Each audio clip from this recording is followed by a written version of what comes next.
Major funding for these broadcasts has been provided by grants from New York Community Bank, AmTrust Title Insurance Company, Perfect Building Maintenance, M&T Bank, Customers Bank, Marks Paneth LLP, Ariel Property Advisors, Sterling National Bank, Capital One Bank, Collins Building Services, Meridian Capital Group.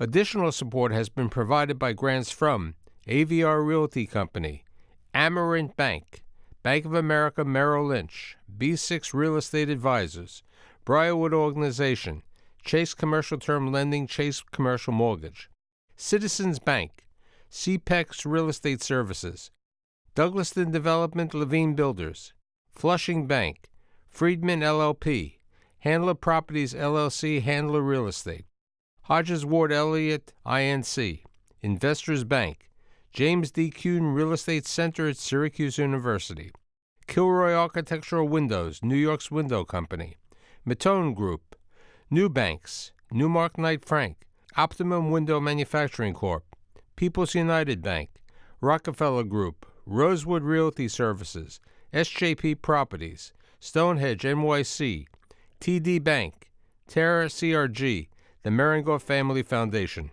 and these friends.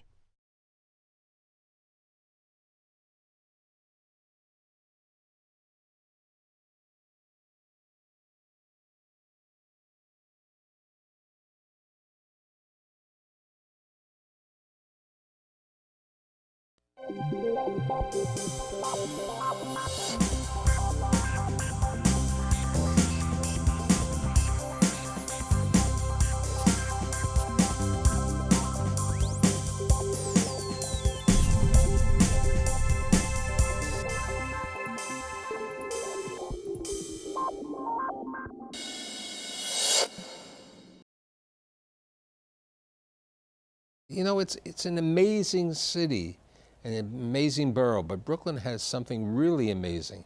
It's called Industry City.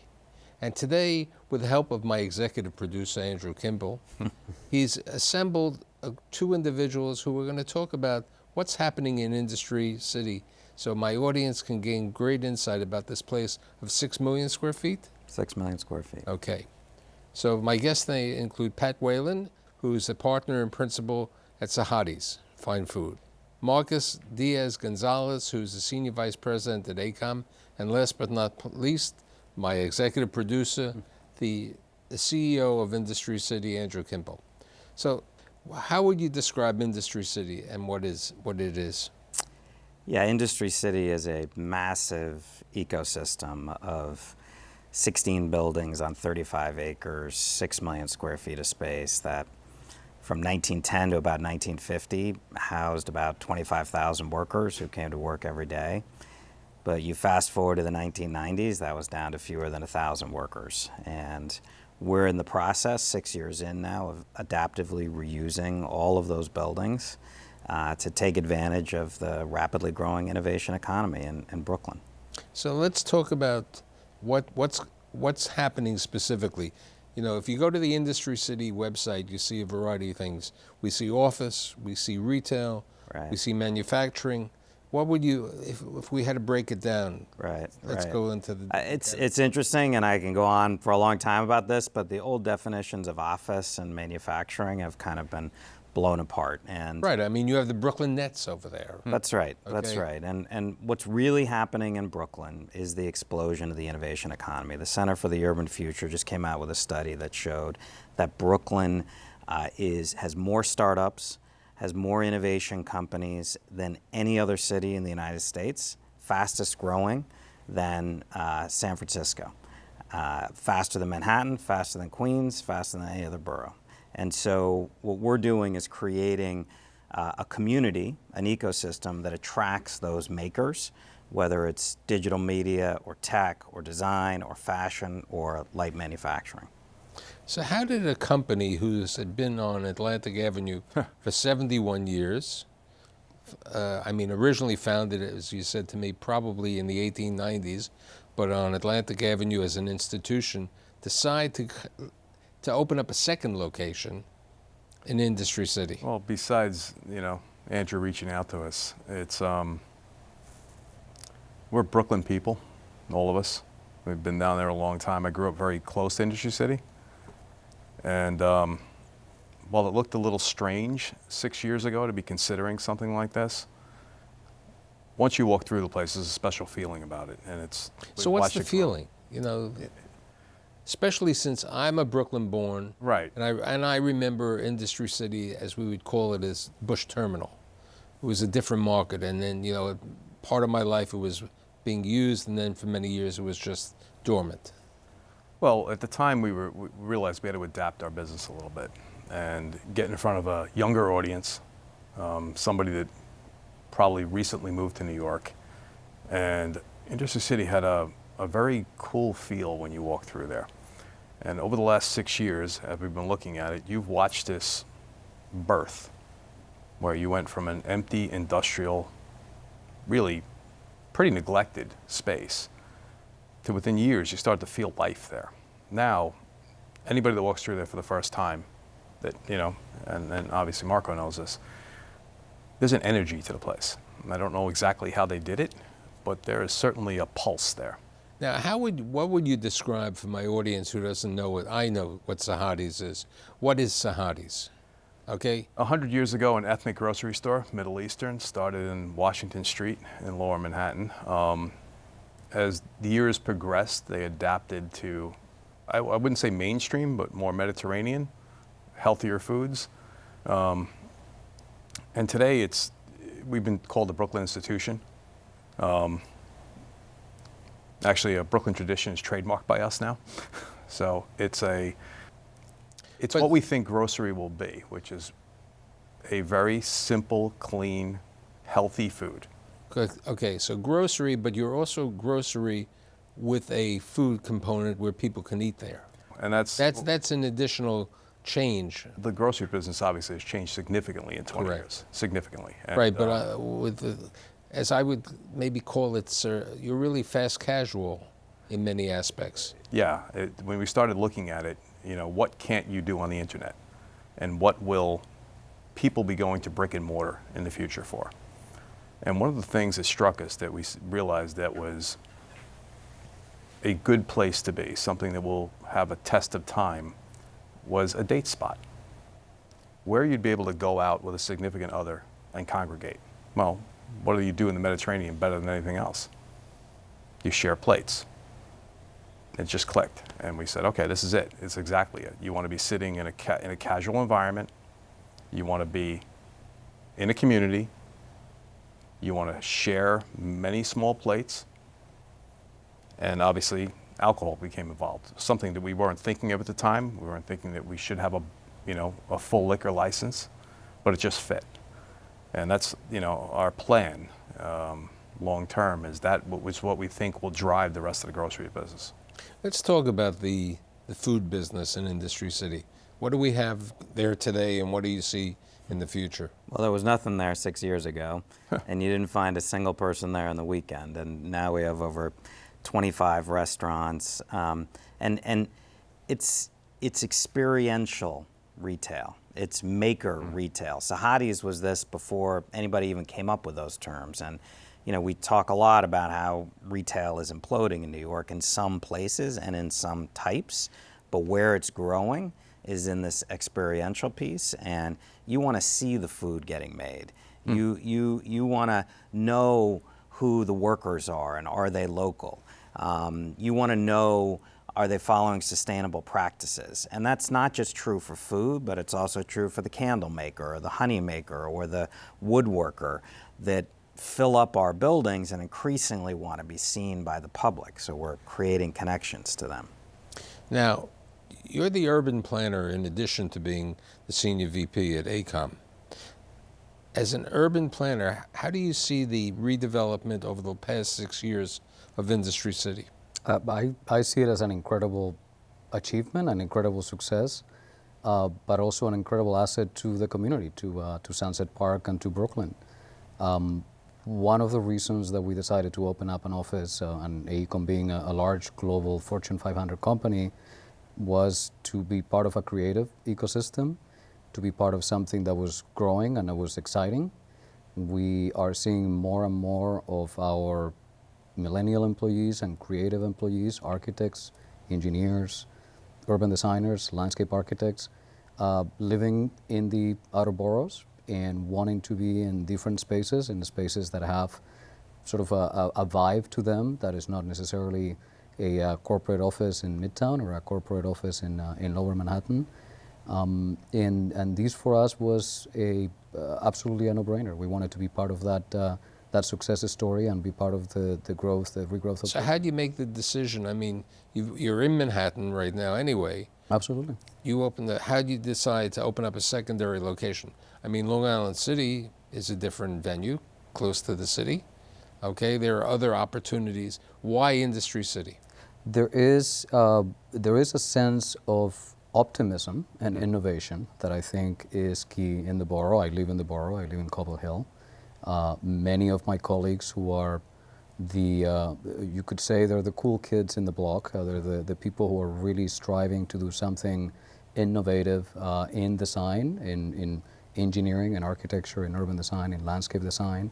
That is where they want to be. We use the office not just as like a charrette or a creative studio for our urban design and landscape group, but we also use it for some of our own corporate large meetings, for civic engagement with the industry. We run recently a partnering session with Economic Development Corporation and with minority and women-owned businesses for upcoming infrastructure, design, engineering projects in the area. We had found that location to be actually very interesting to do business and to grow the business and to attract people. There are people who decide to join us because when they walk through the area and they walk into the office, they say, this is a great place.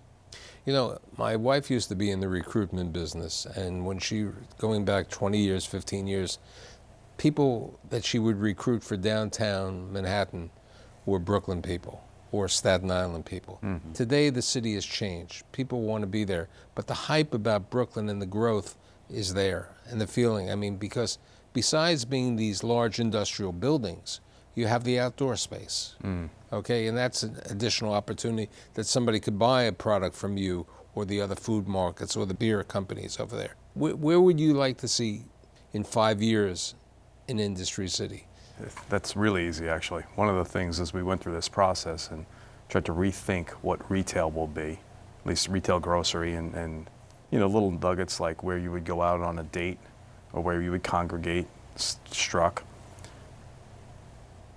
The spot that we picked, and it took a long time for us to get there, was designed exactly around that outdoor courtyard space.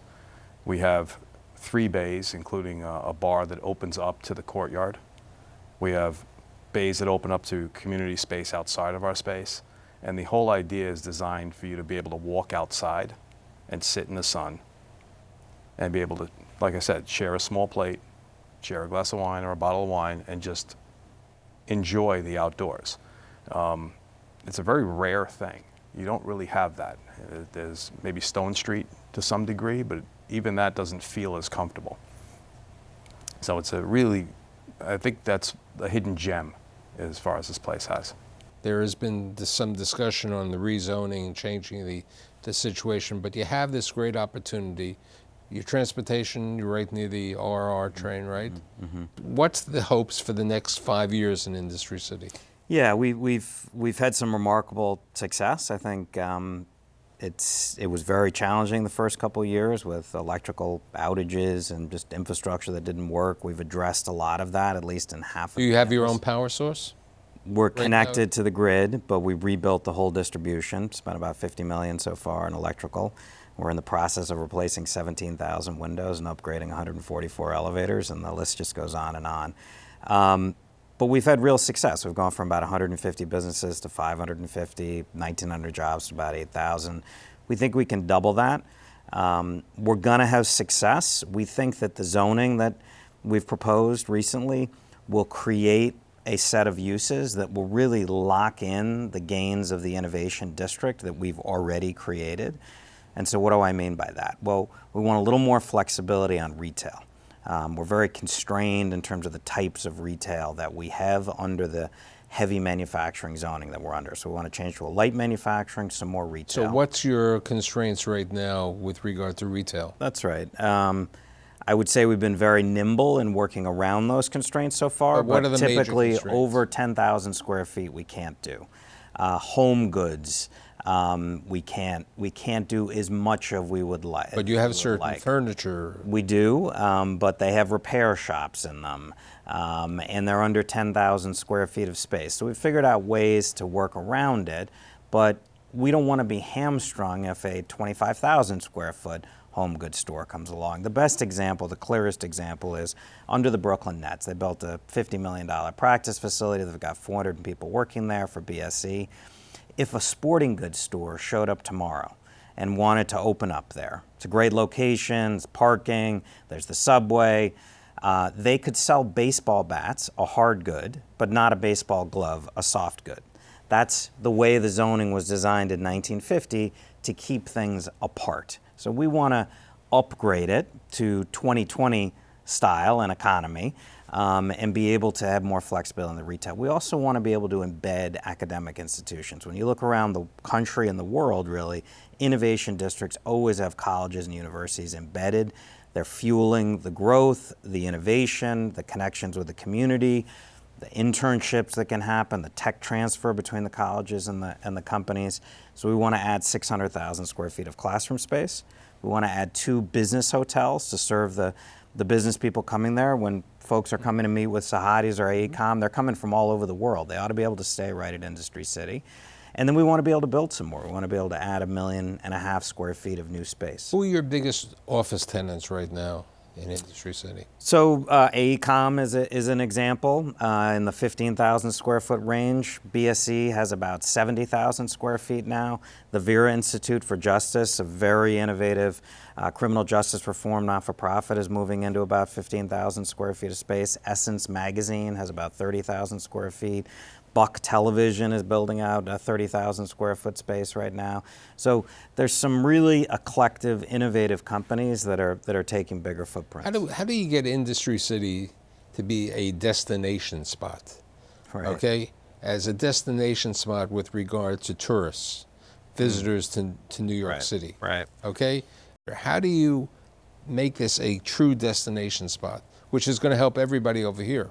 Well, it's partly opening things like Sahadi's that will now be open in the evenings and on the weekends. You know, when I got there in 2013, you came down there on a Saturday, you couldn't find anything, anybody. But so you don't now, have a problem with 7 days. We don't, and now there are 15 to 1,000 people coming every Saturday and Sunday to a wide range of events, and they're coming to eat at Sahadi's, they're coming to sit in the courtyard, they're coming to a tech meetup, they're coming to a music concert.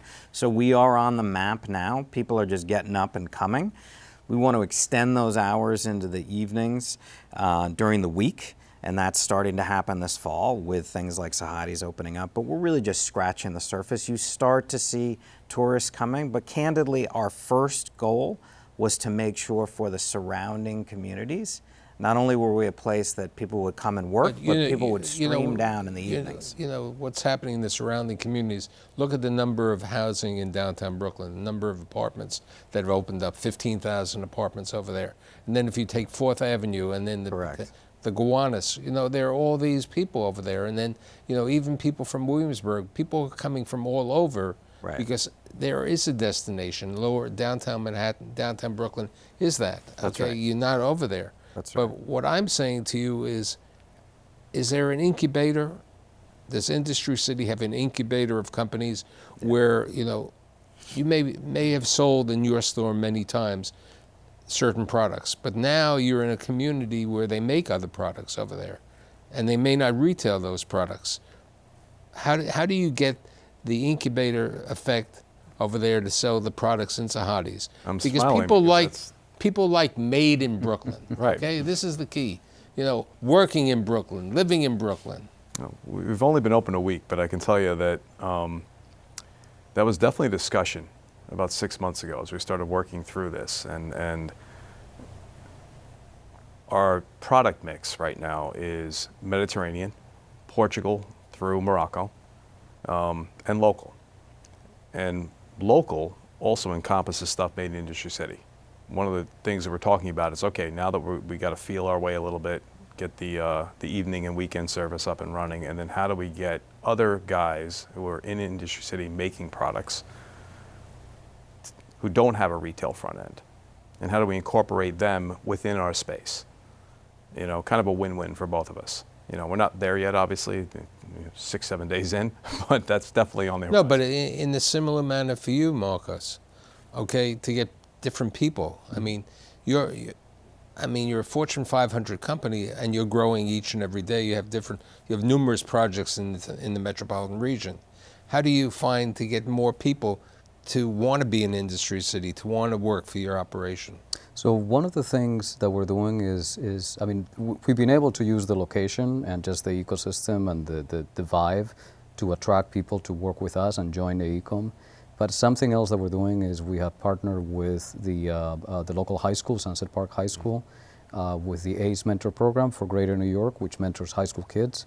And You have a STEM program, don't you? that's what it is. It's a STEM education program, but what we're actually doing is working with about 20 high school students every year. They meet at our office just about every week. At times we go to their high school, and we're hiring them. We're extending internships. They're working with us. They get paid.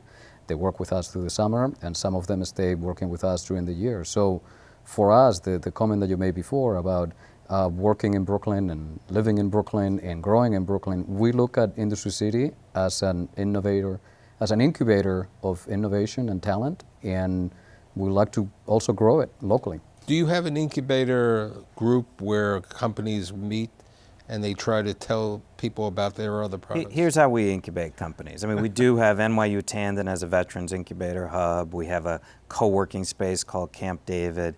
But we have, of our 550 businesses, 400 of them are in spaces smaller than 2,500 square feet of space and 3 to 5 employees. So this explosion of startups in Brooklyn, it's playing out in front of us at Industry City. We're cutting up 80,000 square feet of small spaces every 6 months because the demand is essentially unlimited. And I've seen this now for 15 years in Brooklyn at the Navy Yard and now here of these small makers. That's number one. And part of it goes to the Brooklyn brand, the Brooklyn maker culture. And a just interesting side note, you asked off camera about the Nets and Joe Tsai taking over ownership. So Joe Tsai was a major player in Alibaba. Alibaba recently had an event at Industry City. It got a lot of attention because they're going to now promote made in Brooklyn products on their global website.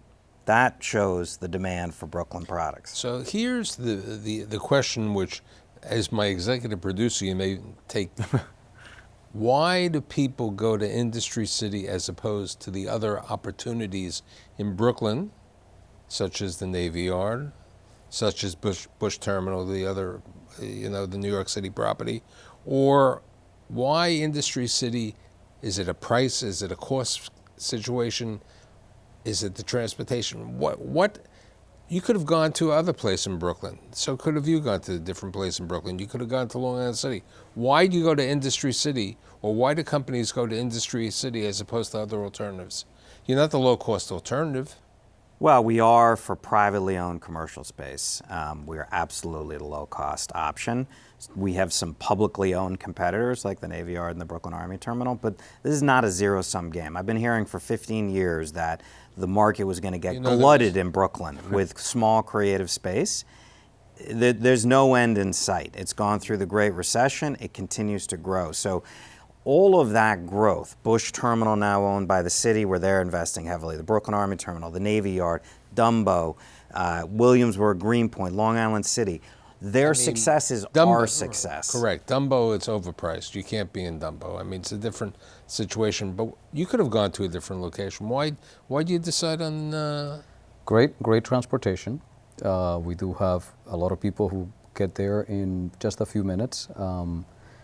The location, quite frankly, the potential for additional industries that are going to be coming into the New York market.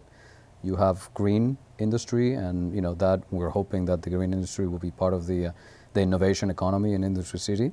Offshore wind, you do have the South Brooklyn Marine Terminal right in front of the site that can be a tremendous asset for the clean energy economy in New York City and in New York State for decades to come. We want to be a part of that. And why? You know, it's funny. Mine is less theoretical and more just gut. There's an energy there. And when you walk through the space and you watch the people going around, I joked with somebody. I said, for somebody who's, you know, not 22, you don't notice your age when you walk around there. There's a feel to the place. You know, before you asked what we expect Sahadis or want Sahadis to be in 5 years, when we saw that outdoor space, what we really, really want is we want the local community. We want different ages, different mixes, different people to share and hang out together. And creating that vibe and that energy is almost like an art to it, a feel to it. They seem to be doing it right now, and that's exactly what we want to continue. I think it's happened, and the environment nearby, like the Costco, and the community, and the accessibility to downtown Brooklyn, Right. the accessibility to all over, has helped Industry City. And I believe I may have picked on it as a setup question, but I think in general, I think Industry City is a great asset to New York City. It was an underutilized asset, and the ownership over the last 6 years has really put their money where their mouth is in everything over there. And I'd like to thank Mr. Kimball for bringing together Sahadis and ACOM, and I'll see you next week. Thank you. Thank you. Thank you.